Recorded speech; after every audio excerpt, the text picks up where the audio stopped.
Иә, бауырларым, өздерін ниетіршілікпен келдіңдер. Ниетіршілік болғанда сол қазір спортсменбіз өзіміз. Мына қасымдағы дос балада спортсмен танысып қойыңдар. Жансақ болады есім. Әділет болады. Танысқаным қуаныштымын, әділет. Мен де қуаныштымын. Спортикпен де әділет. Иә, шүкір. Қай клубта охранник болсайсың, бауырым? Бала десе, қатырдыға. Түсінбедім. Енді сен спортсмен емессің бе? Иә. Спортсмен болғаннан кейін, әдетте спортсмендер деген енді клубта охранник болып істемей ме енді? Иә, дұрыс айтады кластасым, иә. Спортсмен деп. Мынауың әзір түсінбей ма не болды? Нормально бәрі жақсы. Шығып кетші. Шығып кетші деймін саған. Нормально бар, қазір, кластас қазір келіп. Ол ше, не болды, тыныштық па, айтшы. Что там, дос, нормально бар, тыныштық па, айтыр? Ох, бля, мынау мені ұрғысы келіп жүр ғой, төбелсесің ба, нахуй, кел, нахуй. Нет, я рук не беру, знаешь, чисто из-за принципа. Я не строю принца из себя, ведь ты не принцесса. В принципе, да ты явно заблудилась, ты пьяный, явно залезай на мотоцикл, как я рыцарь, бля, отстань, я не бизнесмен, отстань, я не джентльмен, отстань, я не бизнесмен, отстань, я не джентльмен.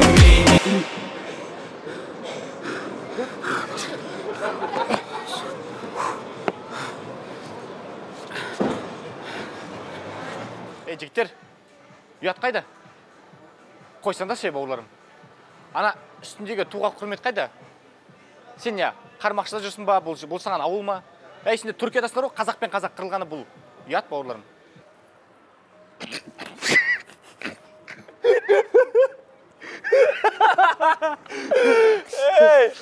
Пранк, қазақ, бауырым, это пранк. Кластас, ренжімеш, өтініш. Түші. Не болды, айтса енді? Болш. Не, классасын қатты прикол соқ қойма не? Енді өзі сондай адам ғой, не дейсің оған? Приколым сірече ғой, давай прикол. Тық жүрек, пранк па бірдеңе істеп жүрек. Қой, ренжіп қалмайын ба, ренжімейді дем. Короче, мен сені бар ғой, да? Жігіттер, машина отандаш басты кетірмей.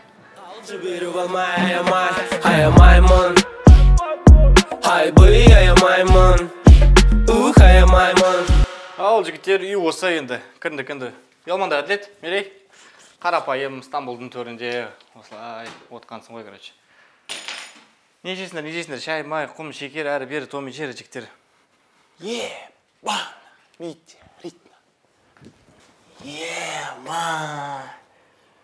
Бірінші көттірмандай метеоритті. Кайф та мерей. Дерсік екен, Не болды?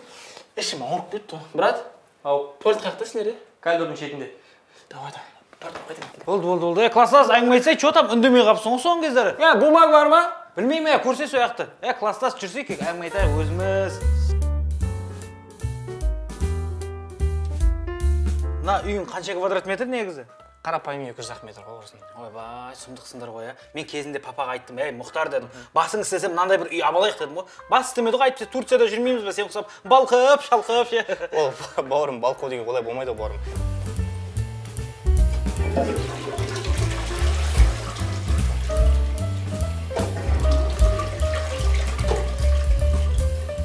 Жайлап двигаться етесің, бауырым. Мысалы, ең басында мен алғаш қалған квартираны қаяқтан білесің бе? Ақтау қаласынан Ақшұқыр ауылынан алған болатынбыз. Арзанға 7 миллион қалдық. Неге? Өйткені проект фундамент кезінде арзан тұрады. 7 миллион қалып, потом проект біткеннен кейін под ключ алғаннан кейін уже 15-16 миллион саттық. Сөйтіп жайлап двигаться текелеп, бауырым, Алматыда Метропольдан үй алдық, Есентайдан үй алдық, Астанада Хайвилді білесің ғой? Хайвилдан қарапайым үйлер алып, короче. И солай потихоньку жайлап двигаться етіп, бауырым. Білмеймін, сендердің жайлаптарың күшті екен айтыр. Мен көз ашқалы сол бір үйде тұрып келе жатырмын ғой әйтеуір ше. Молодец екенсің деп. Бәрі болады ғой, бауырым.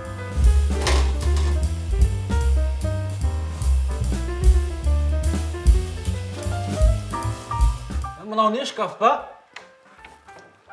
Шошы, мынау холодильник екен ғой. Кластас, холодильниктердің дерскі екен. Біз жейтін тамақ бар ма мынаның ішінде? Сен қуады екенсің ғой, мына мысықтың тамағын не үшін холодильникке сап қойғансың?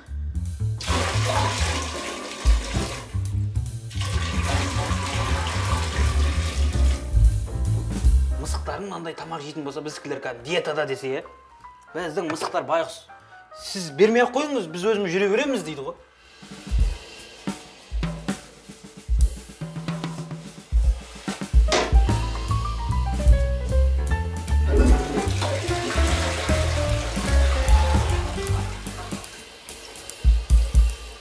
класстас базар жоқ, жақсы көтеріліп келе жатыр екенсің. Мынау нешінші этаж айтпақшылай? 29 жыл бауырым, 29. 29. Ана кезінде 29-шы мектепте оқыдық, қазір 29-шы этажда тұрамын дейсің ғой, иә? Молодец.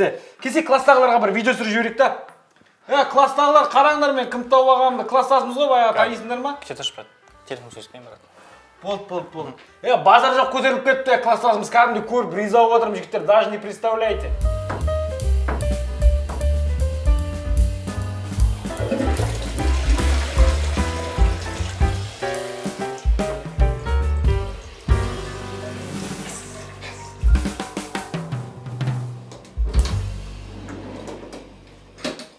Әділет.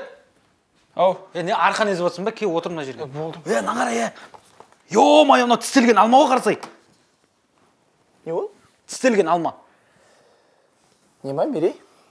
Сен өзің осындайсың ба? Жоқ. Қазір 21-ші ғасыр. Заман дамып жатыр. Заманмен қоса адамдар дамып жатыр. Техникалар дамып жатыр. Бірақ сен сияқтылар никак дамымайды, осылай қаласыңдар. Неге? Қашан ауыл салып жүре бересің сен бала? Білімге, ғылымға деген көңіл бөлмейсіңдер ма? Сен егер де оқысаң, мынаның атын білетін едің. Өзімізден шығатын мұнай бензин неге қымбат білесің бе? Жоқ. Себебі сен сияқтылар оқымағаннан кесірінен. Қашан үкіметке бүйтіп қол жайып отыра бересіңдер? Бірақ көтіңді көтермей, саған ешкім ақша бермейді. Өзің әрекет ету керексің. Қылп етіп тұру керек та. Есіңде болсын. Бұл стерген алмай емес. Бұл Lenovo. Или Android па сондай бірдеңе. Сонда бағанадан бері бүйтіп айтқан әңгімеңнің бәрі хоп деп көтің қысса да осылайынан Стамбулдың көшесімен басып баратыр десе, өзіңде оқымаған екенсің ғой, маған ақыл үйретіп қоясың. Huawei ма? Тістелген алма деймін бұны. Қойшы. Мә, қара, жаным. Ол не? Сүйкімді мысық бар екен ойде. Кыс. Мә, қара. Соншама жақсы көретің ше ондай мысықтарды. Жаным, қара, дерзкі да? Білесің ба, кез келген мысық по-своему борец. Қой, мүмкін емес. Шын айтамын, күреске қатысқан бәрі никак артын бермейді, көрсетейін ба? Көрсетші. Қара. Бүйтесің да, қара. Көрдің бе? Ма, базар жоқ, шынымен 4 аяғымен түсті ғой, а? Базар жоқ. Далдың. Мерен қай этаж? 29-шы этаж. Намхана. Мысық секіріп кетті, ебайтын.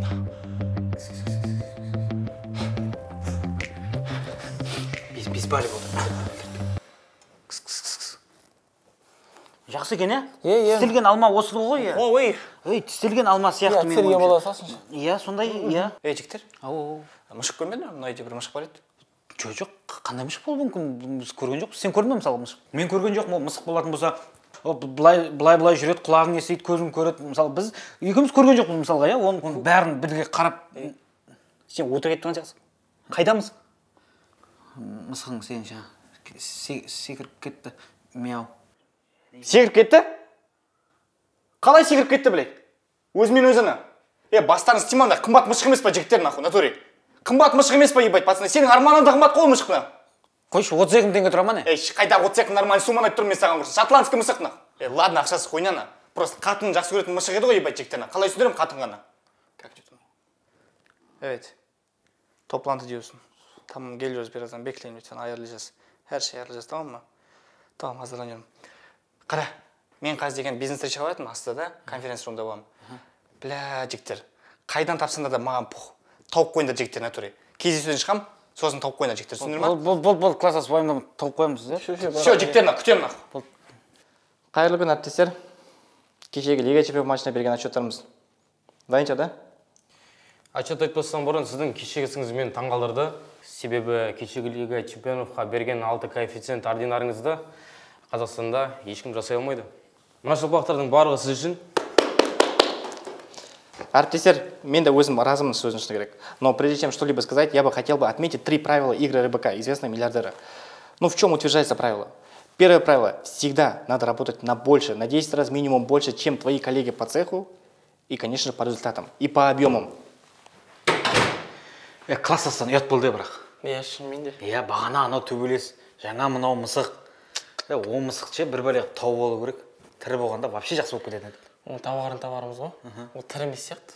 Мне так кажется, наклейка болып жатқан сияқты. Или типа ішек қарын ақтарылып жатыр, бірдеңе қылу керек оны. Енді өшіп жатса оны хотя бы көму керек қой енді. Көмбей ақ қояйық соны. Не болады көмбесе? Көнбесең не болатынын айтайын ба? Не болады? Бір күні ұйықтап жатасың ғой сен ше. И сол кезде төбе жағыңда бүйтіп. Ей, әділет. Екінші қорқытпай. Деп тұрады деп жатқаным ғой просто. Не қалсасың базар жағдайы бар екен. Ой, жағдай деген пішен ғой. Пішенмен айналысады айтпақшылай. Пішен? Иә. Басты ауыртпа шеш.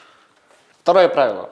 Всегда надо масштабироваться. Тем больше объем ставишь, тем больше надо вкладываться в твой бизнес, где ты сам зарабатываешь хлеб. Так, кстати, Маркон Симбаев сказал. Третье правило. Нельзя делиться своим бананом с другими обезьянами. Да и в целом, это не моя заслуга. Потому что Илон Маск утверждает о том, что 80% труда успешных лидеров состоит из его команды. Это всего наш общий труд.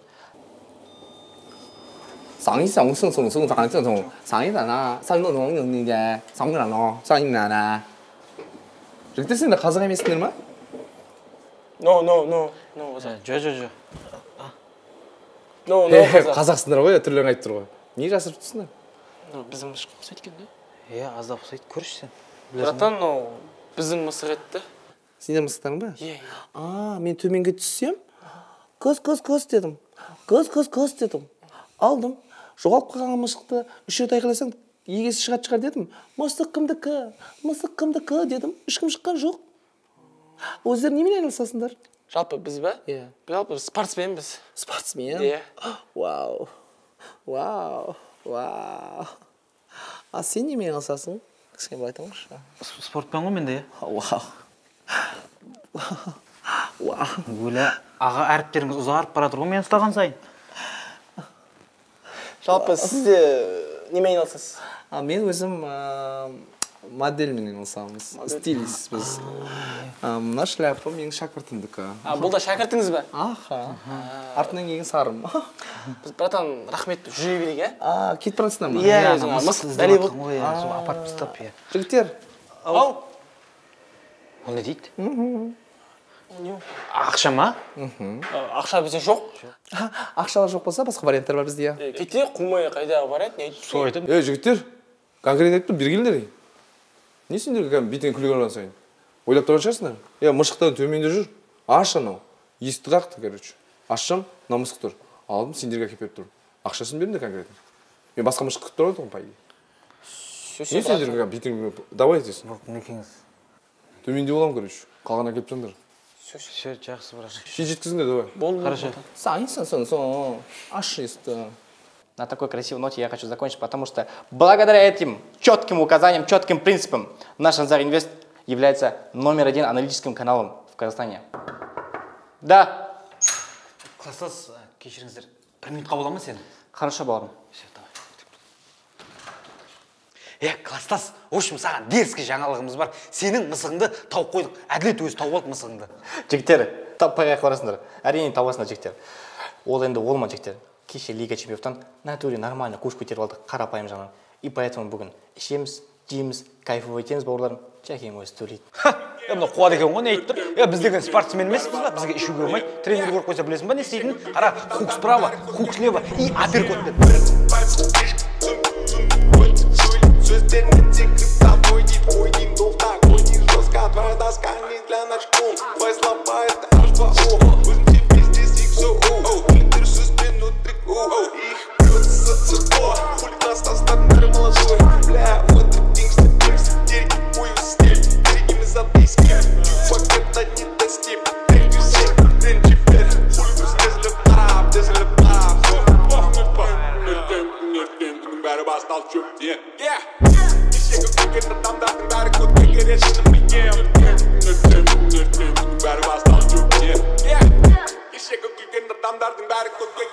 Класстас, жақсы көрем ғой сені.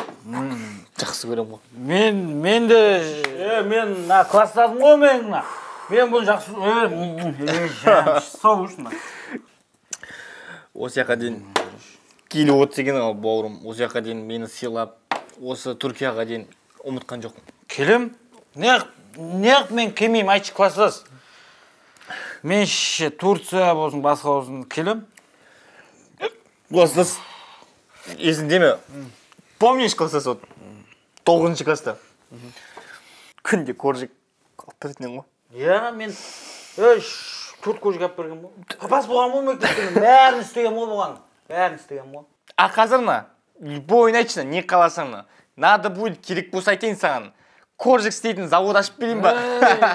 Жүр, керемет. Соңға бару керек, оның документі бар, оның шек одан да кек классыз. Кеш. Немін? Мерей, көше болды. Баланың қолын қайтарма.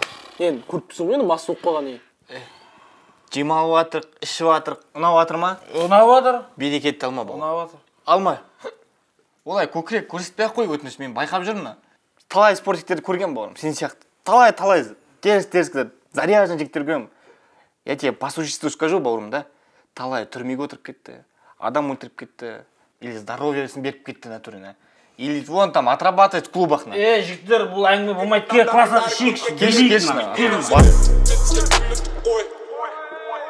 Хуй память, кто ты такой, запишешь, что мордой, он тайм не твой, он войсный бой, пиздишь,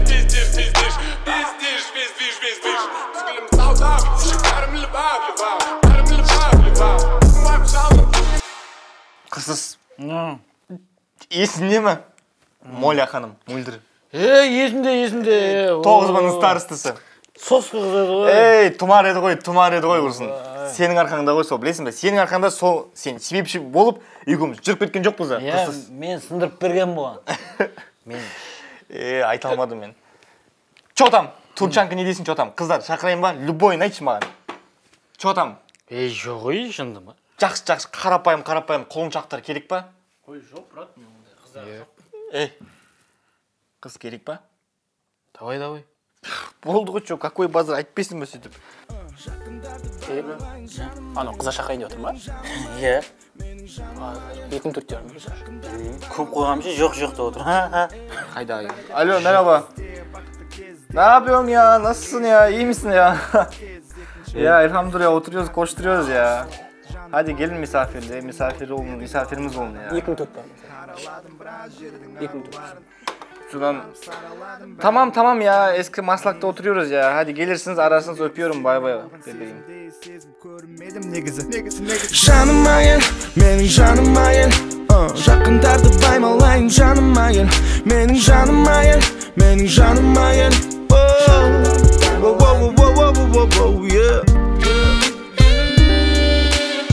Ана қыз менікі.